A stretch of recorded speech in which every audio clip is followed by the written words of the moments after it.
Your father, do you remember him well? Oh, I do. And my father, my father died in 54. And my father, he was 70 years of age. There was 21 years between me and the oldest. Right. I was the youngest. And there was 7 years between me and the next. So you were... Well, my mother said the sun shone the morning I was born, and something said, oh, I don't remember my father well. And everything was made over in that workshop. I met Jimmy Ryan at Cush maybe 12 months ago, and he called me. You know what Tommy said? That workshop above. You know, that was a state of the art in its day. It was there in the 30s. Up where I lived below, the house got burned. Jim threw a match. My mother and father were gone up the road of a Sunday for a walk after Mass. And you got matches below. You Harris had a shop down there in the square. Jim came up and whatever phone he was, he set fire. Half the house was burned. And that workshop was built there. And when my father built the house, every door and window was made. But just had, like, with a pair of hands, and a saw, and a plane, and all the tools, they had them all. But, you know, you'll be talking about...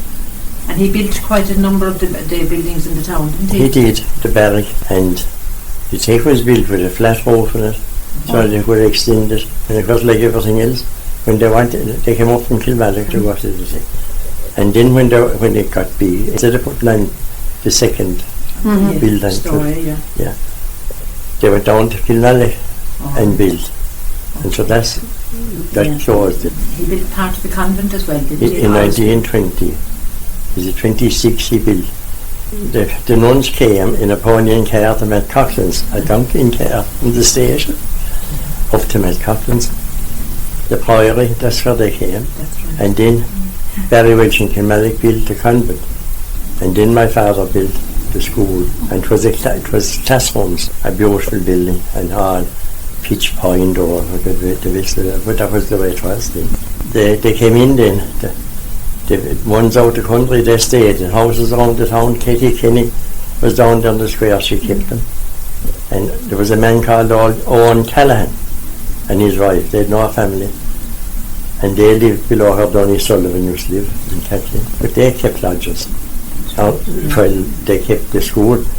Kitty Keefe now, Keefe's mother, they'd have stayed in house, and Mrs. Heffernan, Pat Heffernan's grandmother, would have kept. There was different houses, but they kept the girls for the week. And then the boarding school was built, wasn't it? The boarding school was built. My father built that then in the 50s. That's the building that they call Aurisbreed. Aurisbreed, yeah. Because I served the mess for the opening of it. And I met Pat Callahan's mother, and she said they'd have walking from school. They'd walk to school from Bulgaren, and they'd be wet, and there was people outside in Ballyarg and traces, and they had to walk out to the road, and they'd be drenched by the time they get, and then walk into Kilfinane. And they did it. And Miss Wallace was a school teacher. Yes. And when the war Peg Wallace, was it? Peg Wallace. Yeah. And when the war came, there was no petrol in the cars off the road. She had a car before that. And she cycled in. And I remember how with pelucks, you know, and rain gear on her. Yeah. And she'd come in on a Saturday from nothing to give tuition before the exams. She was then give it to people across the road down the Protestant church. Mrs. Winter lived there, and Eva Harris, and I can't think of who lived there before. The Sherwoods lived there. Peter Sherwood, his family, he was married to Betty from Kilmallock. They were all there in one room. And her father was there with her. She was a lovely lady. And the young fella died. That's right, John. John. Yeah. And he was very loving the Protestant church. Yeah. And if you went into the church, we had no changes at the time. If there was a funeral in the church, it was all right to go into the churchyard. But if you went into the church, right off the altar, it would be a run-up. And you would have to go to the bishop because absolutely. Ellen Cowell, there was a big family in there. There were Hennessy's, and she had a sister married outside in Ballyargan. And then McCarthy bought the Imperial Hotel in Charleswood from the Warrior. And that woman cycled back. Maybe last year I met Helen Cowell. We were talking about different things. And I said, your sister cycled back. She walked in the hotel in Charlton, like what she did, she said. And she said, it was desperate slavery. She was very cross about it. Michael Powell qualified as a chemist. And I said, number one, I said he was lucky he got a bicycle, because you couldn't buy in the Warriors, but Harris's in Kilfinane, they might get in 3 or 4 bikes and you might be lucky. But Michael Powell got a no bike, and he cycled from his house to serve his time. So, you see, you would have to, it was equal for everyone. Yeah. Some people thought, because they were poor, maybe that. Yes, they had it hard. But hadn't. Tom Barrett, what was he to you? My granddad's husband. Yeah, Tom Barrett worked with John Owen. They built an old school over in Kilfinane. Tom Barrett got up in the morning and he milked his cows. He might have 4 or 5 cows.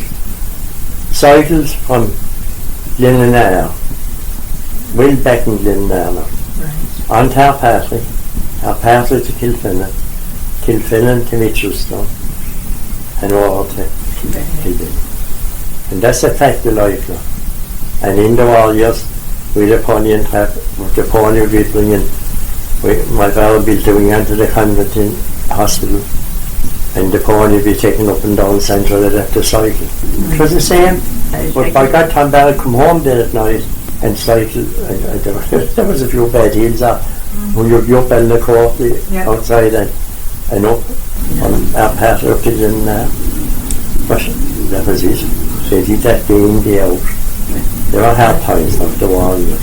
Did you cycle to the beaches? I heard stories of people cycling to the beaches in Charlton. No, I didn't.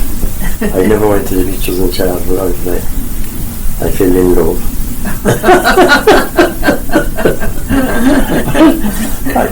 There was a picture hall here. Mrs. Brennan had her DJs. Yes. There was there were dances in the year then, at Christmas time. And players. Those pictures? I know, so Who ran the picture? John Downs was married to Amy Brennan. Mrs. Brennan had one daughter.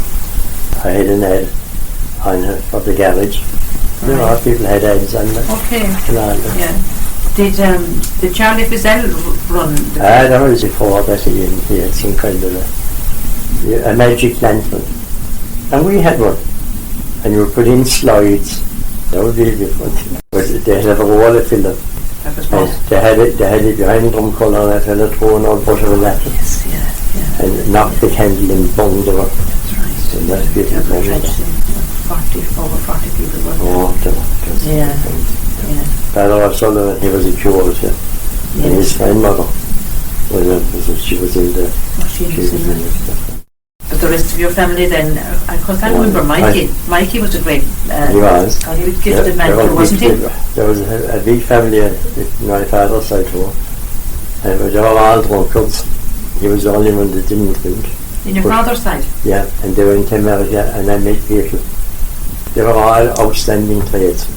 Nice. James Ryan's father, his father and brother died and he was there, that's how he came. He was Kilfinane.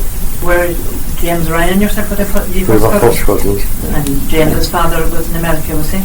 James's father was in America and his mother was a Kerry woman and they both drank. And I had an aunt, a sister, my father's, and she looked after. There was a good show there. Different cousins they looked after.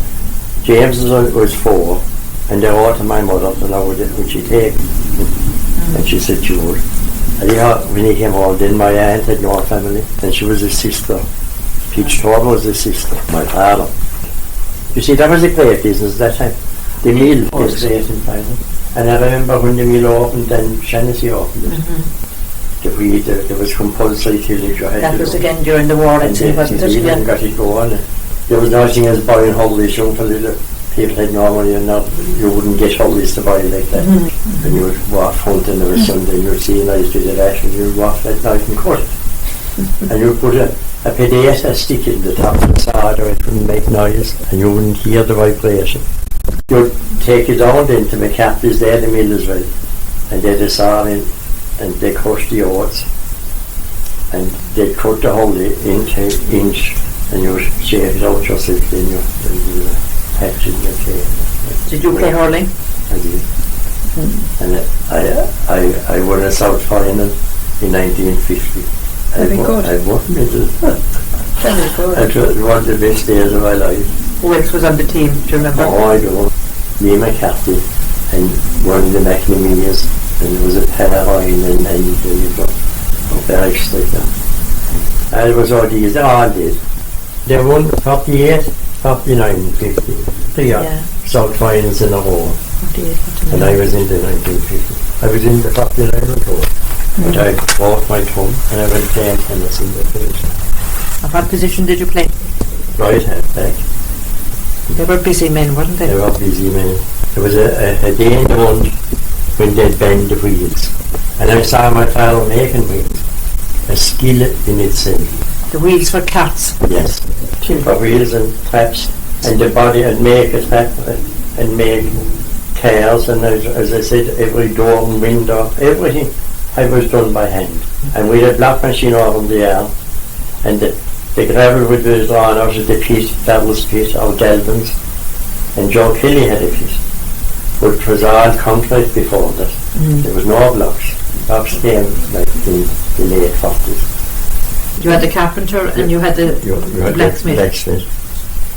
And then you had a painter. And that was a trade in itself. And you'd be frowned upon if you did anything.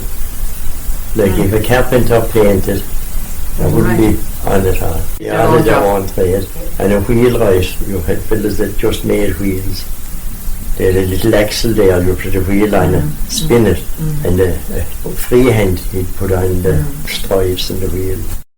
My mother always baked the Christmas cake at Easter time and preserved it with whiskey. She'd pour it on. She'd pour it on. You'd wait until it would get cold a few days after. It would be as perfect as ever. Put into a tin and seal it. The fairs in Kilfinane. Do you remember the fairs, Tom? I've got it over it. What date were they held? The 19th of May was a big one. 25th of October. There was other ones, the 7th of December, I think. The 19th of May, of 19th of May that was the big one. A huge fair, and the 25th of October. Whatever you would have now, there was a few big fairs. Yeah. The cattle did line up all in front of the garage. All the lawn is there now. Right, There was a great place, was high to show them off. It was a farmers, they'd settle arguments. They'd be preaching politics and all that. I suppose you were going to school that time, were you? I was. Or would you get the day off school? You would get the day off school. And you would get a fair again. Or you would get a fair. A fair, yes. Or a fair. They gave you a difference of sixpence. There was a three-penny that time and the sixpenny. Do you remember the sixpenny? I do. The sixpence. No, I got it. Yeah. There was a 2 and sixpence. A half crown. That's right. right. There was 8 half crowns in a pound. Right.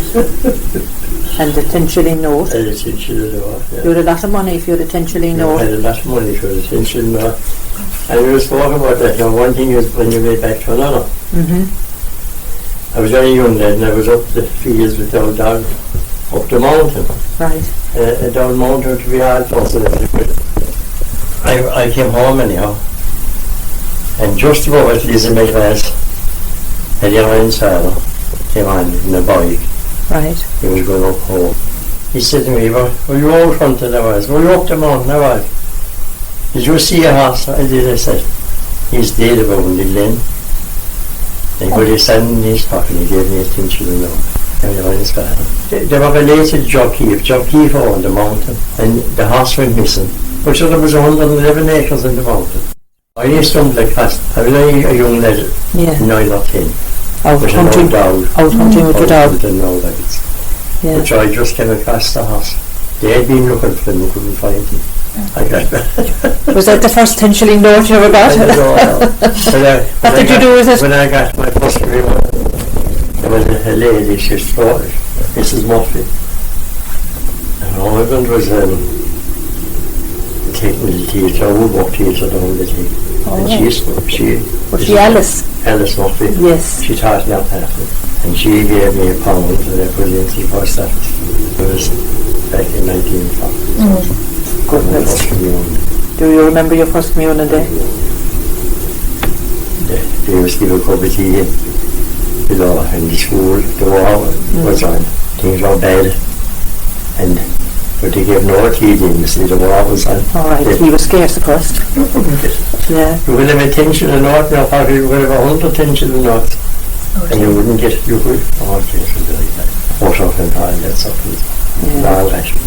And you might want to know court, you might have a ration book and you might have, you know, a voucher for the court, which the shopkeeper wouldn't have it. We've no idea, of course. No idea. No. A sister of mine got married in Dublin. She was teaching in England. And she couldn't come home, so she said there was one of us sick.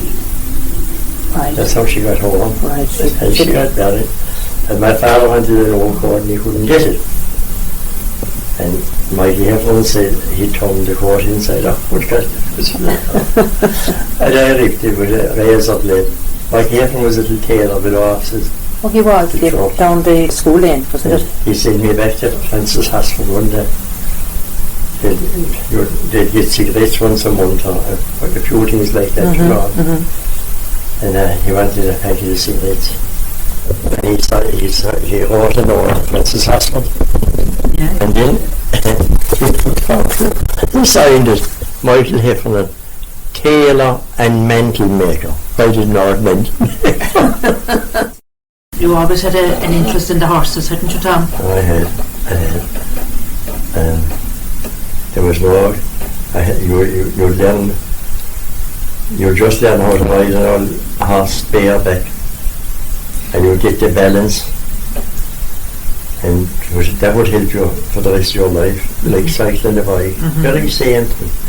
And when I was 21, my parents said to me, "How did life treat you now?" And how, you know, and I said, I had everything. I said I had a tricycle and I had a bike and I had a horse to ride.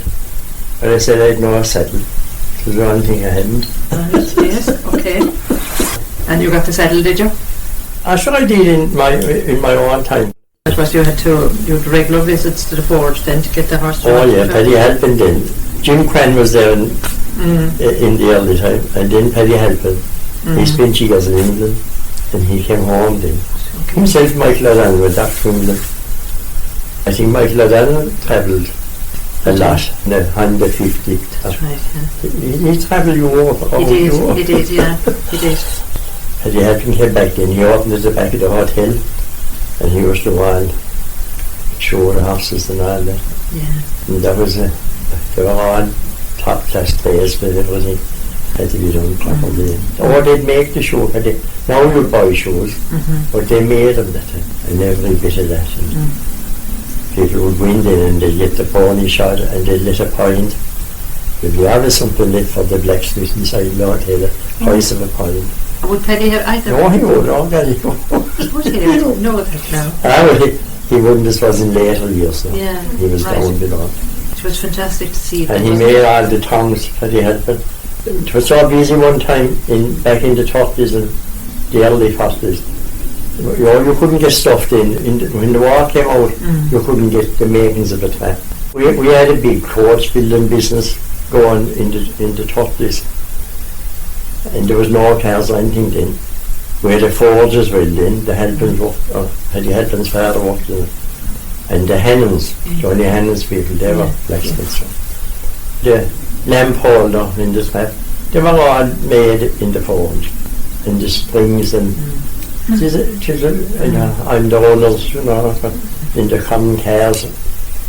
And if you had to name out all the pieces in a trap or a car to the measure, you had the stock, and you had the spokes, and you had the fillers, and the bend. Like in a wheel alone. Like. And to think that they were all made locally. They were all done by hand. Everything was done by hand. You would always know a tradesman. The nuts would be square. And a good tradesman would square. Every nut would be the same. All the nuts were at different angles. The screws in the door there, if they weren't all in the same position, You would know that it was a handyman or it was a tradesman. It must have been a big change then when the cars came along. The cars came on and they went off in the war years and they came on again.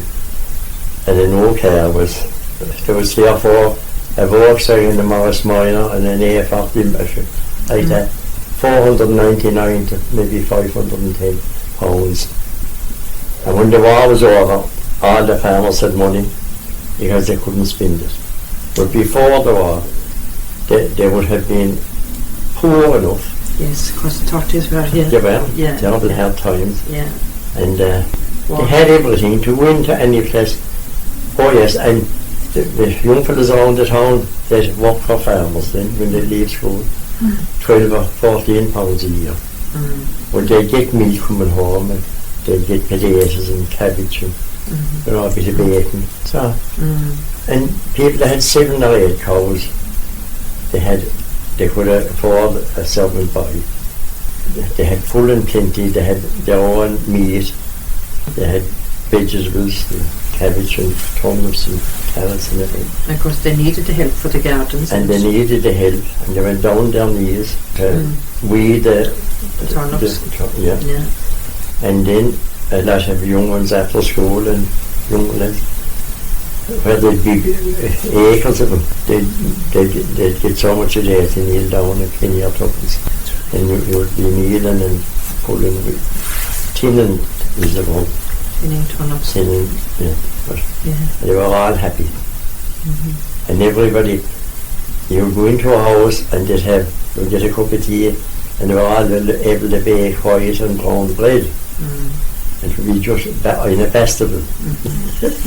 And there's where the Irish were those spruce. Oh, yes. Up in the quarters, they'd be spruce, but or they might get a feast of broils and they'd eat, and fresh eggs. You wouldn't get like it in any hotel now, so. No, I mean, all those things. Safe here, it was all done by hand. Yeah. It was turned, and if you thought it was going to rain, then you'd make cocks that night. They'd bring on a boiler of tea. There was sweets was coming in a boiler, and people would have the boilers. And it was a nice they'd tight bring lid in a boiler of tea, and that would be as good as ever you could get. The wines were made, and the soogans. And in the war years, there was no court to be got. And we went out to the mountain, out in Ballintorra, and out to Blackrock. And anytime when you give a day up there, put in top, and it was cut, you put 3 sides together for it would dry out. Yeah. But you come down at Blackrock, it's hardcore and also very steep for the horse. They used to have a break and they had a threaded bar and they could look tight with right, at the break. It was a terrible slaughter. Or would you have for cutting the top? A slan, was it? Slan. Yeah. And you would cut it and foot it. But there were hard times. Tim, the hospitals there, the bakery, and you couldn't get the cold. That was a fact of life. No. If you went back to Castlelaver, there's a big margin between the ditch and the road, and they were all full of trees. And you would get a permit to cut a tree. They were on the roadside. I want to emphasise this now. Whether you had £1 million or 100 acres of land or nothing, if you wanted a fire, there was only a crosscut and a hatchet, and huge trees behind it. There was 2 handles in it, 2 men, one on each side. And every bit of that had to be done. Taken through the house then. There was no back way in hospitals. Yes. Everything went in through the shop and the kitchen. And they had a bakery there. And they had a bakery outside in the back, and the best bread. They were supplying bread one day. They were supplying bread. Around, not just in Kilfinane, they went around. Oh, they did Ballylanders and they did Ballyorgan, Ballylanders, that part. They did a big circle every day. George was driving the van.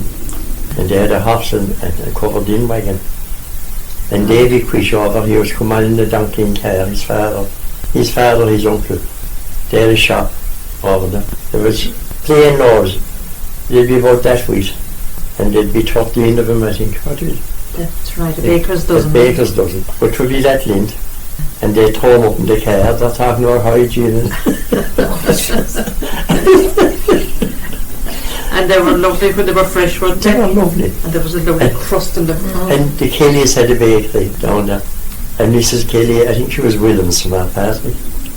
And her sister was married to Eugene Sullivan, who was the school teacher. A penny crusty. It would be all dough in the middle and it would be lovely, and she'd put jam in it. Would there be a few raisins in it? No, it would No? be plain as it could be, with the dough, and it would be toast outside and the dough on the inside. There's a bit of jam in it. But there was something missing. Old dogs just get the fit.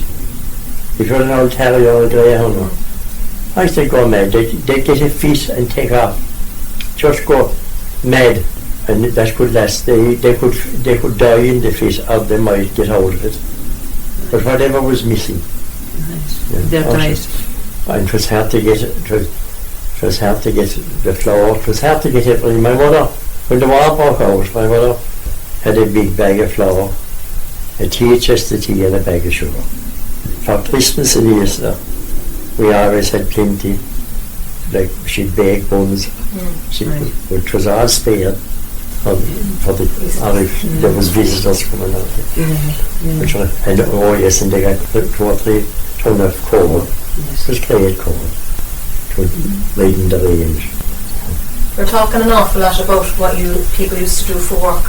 What did you do when you were younger for a bit of crack? I know. They're holding that.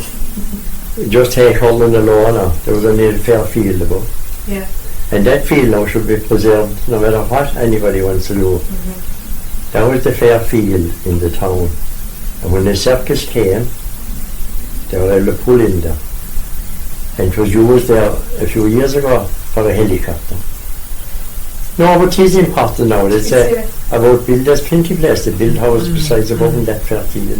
It was given back to the council, and Father Coughlin came to me, and there was 3 or 4 people. Dan McCarthy, he was my godfather, and Joe Kelly, and Cecil O'Connell. There was a few more left, and by God we went to them, and they got it back. They went back to Charlotte. Joe Kelly ended up living back in Charlotte. And then they got, and Cecil O'Connell, of course, had the hotel. The market house there. There'd be 10 or 15 people every Sunday morning built in a ball up against that. There was a handball I lit in below on the mill. Below by the mill, yeah. And there was all Ireland's play there. There was a great handball all up. It was bowls. See, my father built that home. It was still there. And it was, a lot of people used to play at that time. And St. Peter's Hall over here in the square, that was given to the town, members of the confraternity, by the Gascoigne estate. It was given to the members, and there was billiard tables there. And people had not, you wouldn't have a boy, no, you wouldn't, it was a town now.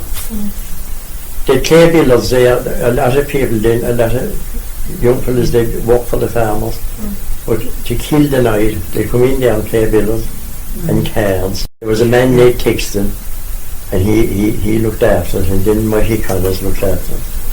But there was always a man here there, with cards on, they'd play whist, 45, and billiards.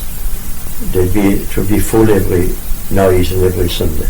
There was a dramatic society as well. There was a dramatic society, and practice already. There, we owned that building that time. Where Malone is living, and there was a downstairs there was a room where there was practice. John Mead and Mick Regan, Robbie Sullivan's Hall, got it. They were outstanding. And there was teachers here then. And there was different people. Mr. Goggin then. He had a few players, and James Ryan used to be in the mill. And there was a lot of people. There was one the known as Nori Nona. They were outstanding. Kathleen Fitzgerald. Yeah. Where did they put them on? Behind the hall. That hall was yours. Well, that's all you had then. You'd have that at Easter time. Mm. Okay. And there was times in the year spinning tops. As a young fellow, you really have what you do. That's all you do. Maybe in the autumn, there was a time, and there was 2 types of tops, and an old bit of cord onto a stick, and you'd whip it up and down the town. No cars, you see. Nothing to bother you. Oh yes, in the winter time then, I don't know how I suppose the weather was different, but they'd make a skate from John Healy's back to Hostels. The ground would, and they'd all run and just either sit down or stand and fly back. As usually that one would fall too. But and Bob Keeves behind his mum's cross then, there was a pond there, which is dried up now. But that would be frozen and you could skate in that. And the mill below, there was a reservoir there. Well, that, imagine, it was for nothing, the water, and it's still there. That all could be, but it's filled in now, the reservoir. That was huge. And the Shannessys all, they had skating boots. There was an iron in the middle of the boat. Leo was selling those, was he? He had them, the Shannessys had them, those boots.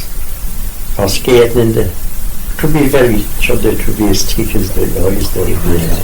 But imagine the harness that river and they ran the mill, all the motors. They changed the course of the river, kind of, didn't they, upstream and created dams? It ended up inside in the reservoir. It came down to Roger Leahy's. That's right, yes, and the mill wheel then, is that gone? It is, yeah, it is. But wasn't it the way they could walk all that mill with water and tis a source that's not used at all. It could be used a lot more. What about dances? Did you dance? Oh no, I didn't, but you used to have 4-penny hops behind that. Go on, I was very young that time in the war, yes. 4-penny hops. 4-penny hops, and they get 4-pence. And well, yes, and they'd have so many dances in the year then, maybe 3 or 4. And they'd let the boys, Danny Sullivan, live back there, Danny Sullivan's father. He lives in a house back where the hostel is there now. He had a little book of tickets, and where the break is in the boy, you'll just pull it and stick the ticket and give the other half to the person. And he put the boys out in the back while they'd be at the dance. You might cost you a penny or tuppence. I would provide the music then. What sort of music was there? Oh sure, there was Gerald Shanahan. He lived down there. There was a pub. That's right, across from Central now. There was different people. And did he play an instrument or something? Oh, he did. Right. And he'd be slowing down and they'd shout at him. They'd keep going, they'd be enjoying it. Right. And he'd say, more porter, more music. You have more porter. I suppose a lot of your contemporaries immigrated, Tom. They did. In the war years, they'd meet. There was always people around the town. Maybe there might be one or two would have bad health from the day they were born or something. But there was always 9 or 10 or 12. And during the war years, they'd meet at Neil Hennessy's, was Keeves then. They'd walk back to Matt Coughlin's and they'd go up and down the town all night to kill the night. The war started and things were very bad and people they went off to England. Some did very well and some drank and never came back. They wouldn't have the price to go to England. Mikey Hanley had a shop and he gave many of them a £10 note to go to England. And they were never in Kilmallock. You mightn't believe this now, but that's a fact. And Galway is a place now you have no reason to go to. There could be a lot of people who were never in Galway. Yes. And they could have a car even. There was Jim Reynolds, he was a Protestant, he lived back there. Opposite Mara Lennon's, that little house there belonged to him and Arcadia. He was never in Kilmallock. He did his own thing, he milked his cow, his couple of cows. And, he had his own garden. The Palatines were over in Ballyrigan and they were all sufficient. Yeah. And they could fix old guns, Johnny showed it, and they'd give you a haircut. All things like that now. Right. Did George Fazell married a woman from Ventry? He did, Georgie. They're buried above the Artemis, and they're buried above you. They had no family. I sold him a car and he learned how to drive. I got it. You sold a lot of cars? I did. The Leahys, they had a pony and trap. Your mother-in-law, they came up to town. They came to school, they had a pony and trap. That's right, she came in a pony and trap, that's right. Yeah, it is she now. came to school in a pony and trap. Uncle Tom isn't too slow. No. And Tumblers sold milk. Right. Winters had a car. Going around Anya El Yield. Go away. Yeah. And they'd tap out the back and they'd do all the houses if you wanted to buy a churn. A churn with a tap in it. They had the measures. And the travellers, they were able to make pennies and all point measures and all buckets and everything. They'd be outside there, sitting down, and they'd be tipping away, got all gifted. And below the well road in they'd pull up. And they'd park there maybe for 3 or 4 days. And they'd have goats and ponies and a foal. And they'd go and they'd beg in and they'd be thankful to get a cut of plate. The bell top wagons, wasn't it? All covered beautiful. And they couldn't throw it down. They had no cars or something. And the goats and all ponies and they'd folly on and they were accepted, weren't they? Oh, they were, but they'd be thankful. And clothes were passed on to children. Sure, if you asked the next one how to wear something that you were older than that. But that was all handed down. And people they'd know how there'd be big families. There'd be always clothes to be, there's clothes banks down there now and they're full every day. But all those clothes would be given. People would come to your door if they don't have anything left over. And a very important thing now again, and my mother used to always preach that there was poverty was not a disgrace. And that's what people, it was like the chemist at the cycle as well as the woman that was working in the hotel. So you see, it was a very equal thing actually. And some people will make a big issue about it, but I know a lot of people, they'd be saying, oh, my mother she had to milk cows. But the farmer himself had to milk them. And they were milked by hand, and that's what they did. That would be a very important point. The big occasions, I suppose, in the town where was the procession, wasn't that a very... Oh yes. There was no need of a tidy towns. They'd all whitewashed the place and put out statues. And brass windows. And the shop, they'd have silk noise material. The cartons now and that. And more, other people would open the door and they'd have the statue. But then no cars again. And there was no traffic. You see, then they started blowing horns and cars when they'd come on, they were in a hurry. They didn't realise what the procession was. But it became, so they stopped it. Glenroe had a timber altar when the church was built. And then they got a marble altar. And the timber altar came into Kilfinane. They kept it below in the previous. They had a few stables in a coach house. That's right. And they're still there. I do, the police house. At the back. And the altar was there, and we take down the pony's car without a pony. And 3 or 4 would go down, or the workmen and 3 or 4 around the town, and we'd lift the altar up and we would fit it in there for the doors. And Sister said my father had things made in, maybe this width and the height of the, and that would fill up the sides of the altar. And there'd be moss onto that, and flowers. And we'd go off then out to Castle Oliver in the pony car in the morning. We'd bring in rhododendrons and they'd stick them in and they'd put them, lay them around. Beautiful. Beautiful. And that was the big thing. And there was no water in the town in the early years. And then they brought it in from Black Rock, and it was powerful. They could blow the taps off the wall, the power of the water. Which then everybody got connected up. People couldn't afford, you have to... Yeah. Was there a pump there? There was a pump over there, in front of the creamery gate, and a place for the horses to drink water. And there was a weigh bridge covered in. A weighing scale would back in the horse's car and would weigh the load of whatever you had, turf or coal or potatoes. And there was a market, and they'd weigh the potatoes. Sorry, Tom, where was that? Where was the weighbridge? The way was, there was a grotto, you know the grotto was? Yeah. Just alongside the grotto. You'd be trying to have everything as old fashioned as you can. They're going back every done the war start every few years, and it was the same always. There was no matter. There'd be war every way they war 1980, and the heart went off, and a lot of people in Kilfinane, they were in the war. That's right, they were indeed. Yeah. There was a lot of them killed. There was a lot of them killed, and a lot of them not killed. They came home. That's right, yeah. And got on with their lives. They got on with their lives.